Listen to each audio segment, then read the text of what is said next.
Alhamdulillahi Rabbil Alamin wassalatu wassalam ala Rasulillahil Karim amma ba'd. Assalamualaikum warahmatullahi wabarakatuh.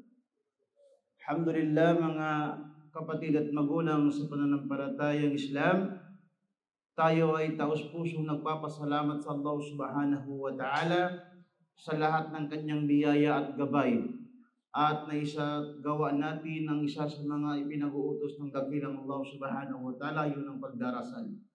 Mga kapatid sa Islam, kukuha tayo ng aral sa sinabi ng hadith ng Propeta sallallahu alaihi wasallam sa hadith Quds. Kullu bani Adam khatta'un wa khayra khatta'in at-tawwabun. Sinabi ng Propeta sallallahu alaihi wasallam, ang lahat ng angkan ni Adam ay nagkakamali. Tayo yun.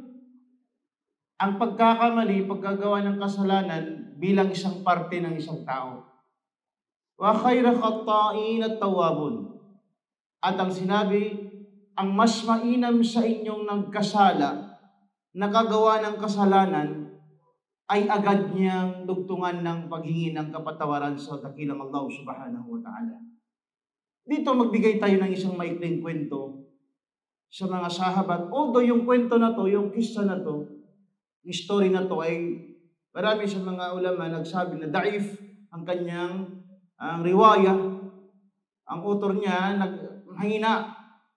Pero mas malaki ang makukuha nating kaalaman or aral sa kwento ni Tha'laba bin Abdurrahman. Si Tha'laba bin Abdurrahman radiyallahu an, isang sahabang binatilyo, bata, sa edad na isang riwaya, 13 taon hanggang sa 16 na taon. Between 13 and 16 years old siya. Ganon siya kabata.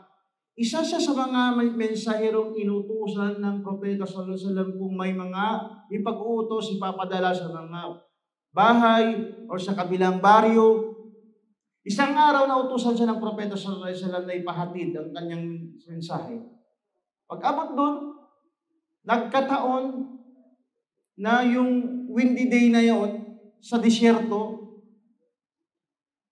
masama ang panahon at siya ay paunting-unting lumakad sa mga kabahayan sa Madina. Kinaunan, may nakita sa isang bahay, hindi niya sinadya. At ang bahay na yon may kortina at inalis ng hangin. At nakita niya sa loob ng bahay ang isang babaeng nakahubad. Hindi niya sinadya na tingnan. Agad-agad siya umalis palayo ng Madina at nagsisisi, umiiyak.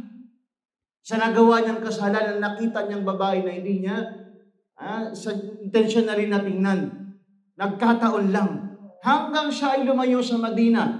Doon sa malayong-malayo sa Madina. Isang araw, nagsala ang Propeta sallallahu alaihi wasallam. Parang ilang araw na hindi niya nakikita si Tha'laba. Pagkatapos ng sala, tinanong niya mga sahabat. Sabi niya, saan na si Tha'laba? Parang ilang araw na hindi ko nakikita sa sala. Biruin mo, isang propeta, isang pinuno ng mundo, nag-aalala sa isang bata lamang. Ganyan ang Propeta sallallahu alaihi wasallam.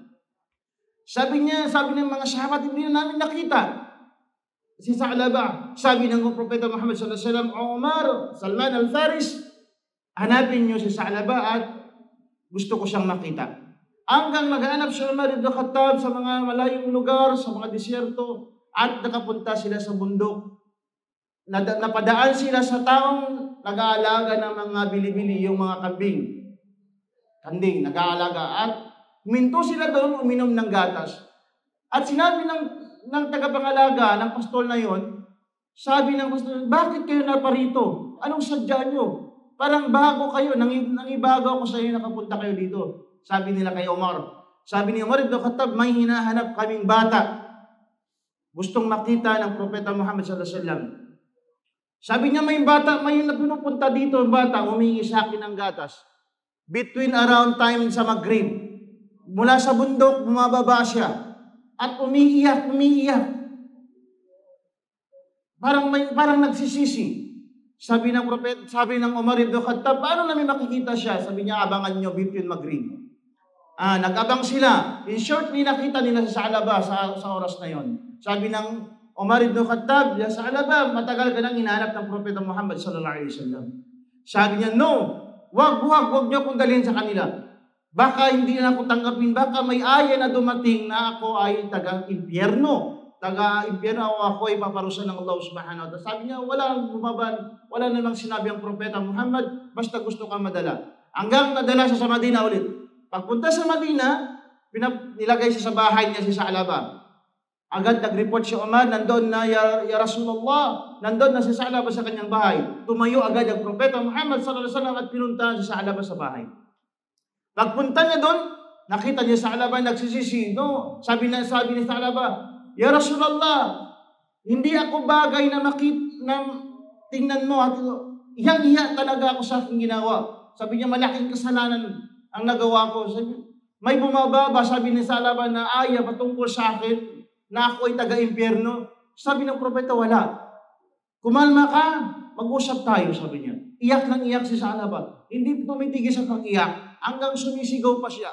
Sabi ng propeta sallallahu alaihi wasallam, "Humiga ka sa aking paa." Sabi ng Sa'laba, "Ya Rasulullah, ang ulo na ito, napakaraming kasalanan nagawa. Hindi bagay na ipatong sa iyong paa." Sabi ng Rasul sallallahu alaihi wasallam, rahmatul alamin, ang propeta Muhammad sallallahu alaihi wasallam, "Manginahon ka at tatanungin lang kita."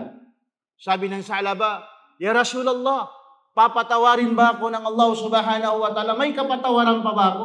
Sabi ng propeta sallallahu alaihi wasallam, "Papatawarin ka ng Allah subhanahu wa ta'ala." Hanggang siya ay umiga at niyanig, para bang may langgam daw na lumalakad sa kanyang mga buto. Sabi ni Sa'laba, tinanong siya ng propeta sallallahu alaihi wasallam, "Anong nangyari sa iyo, Sa'laba?" Sabi niya, "Nanginginig ako, ya Rasulullah, na parang may kumakagat sa mga buto ko."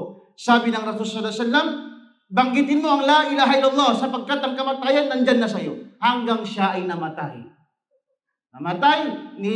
Jinaza siya ng propeta sallallahu alaihi wasallam. Alam niyo ba, ang propeta sallallahu alaihi wasallam, lumakad siya na ang kanyang daliring paa ay lumalakad, na para bang nag-iingat siya. Sabi ng mga sahaba, "Ya Rasulullah, bakit ganyan ka lumalakad?" Sabi niya, "Nag-iingat ako dahil maraming mga anghel na dumalo sa kanyang pagkamatay si Sa'laba."